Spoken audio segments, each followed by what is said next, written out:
Langkah bebarengan tumuju ora-ora, swara gamelan ngiringi laku.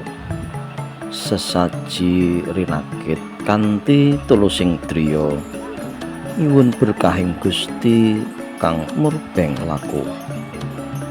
Bumi subur paring rezeki tanpa kendhat, banyu mili nguripi tetanduran. Angin sumilir nggawa warta kabagian, guyub rukun dadi dalan kamulyan. Para leluhur sumare ing lemah kene, labuh labete dadi tenger pengiling-iling.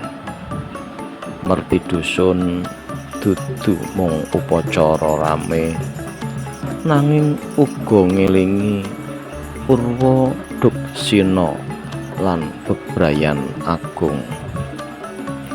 Kanthi rasa syukur kang tanpa upama, kita ngaturake puja lan puji muga lestari kabudayan kang adiluhung.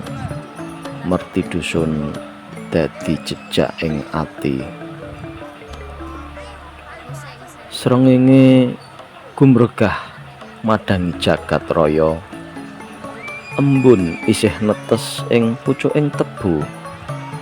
Swara manuk cuwitan ngiringi puja, merti dusun tumetes ing kalbu. Leluhur paring warisan kang adi, sawah gumelar ijo royo-royo. Kali bening mili dadi panguripan, gotong royong dadi kekuataning bangsa. Arak-arakan sesaji wujud syukur, endahing budaya kang ora bakal luntur.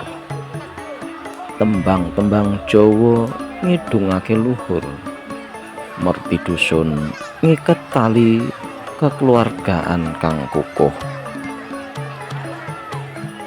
Ora mung pesta lan sukarya, nanging uga ngelingi asal usul kita, nyawiji manunggal marang Gusti kang Maha Kuwasa. Merti dusun dadi berkahing jiwa. Bumi iki warisan leluhur, kudu dijaga kanthi tresna. Merti dusun dadi wujud syukur marang Gusti kang paring gesang lan warna.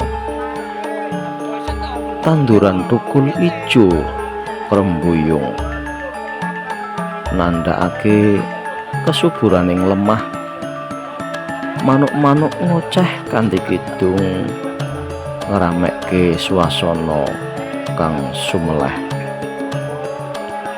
Sesaji ditata kanthi ati-ati, minangka lambang panuwun.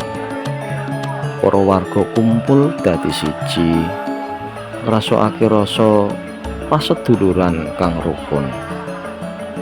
Merti dusun ora mung tradisi kuno, nanging uga nguri-nguri budaya.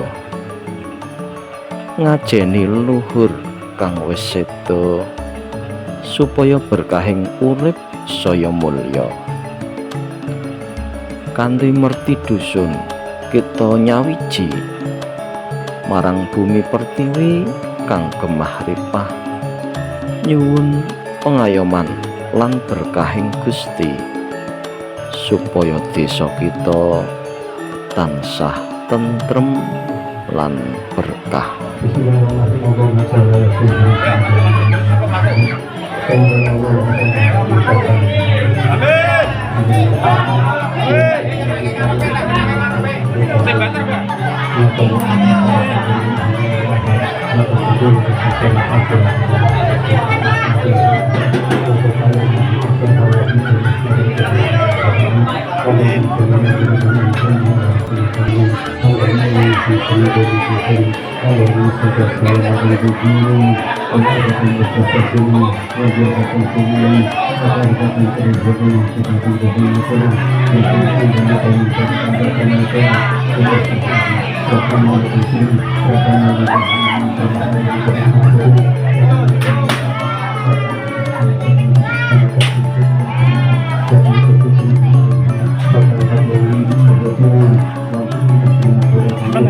Kacik neng kono bae, tunggu neng.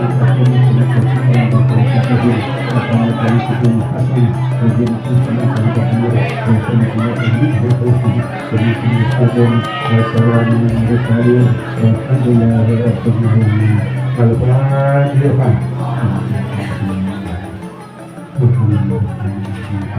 Tuhan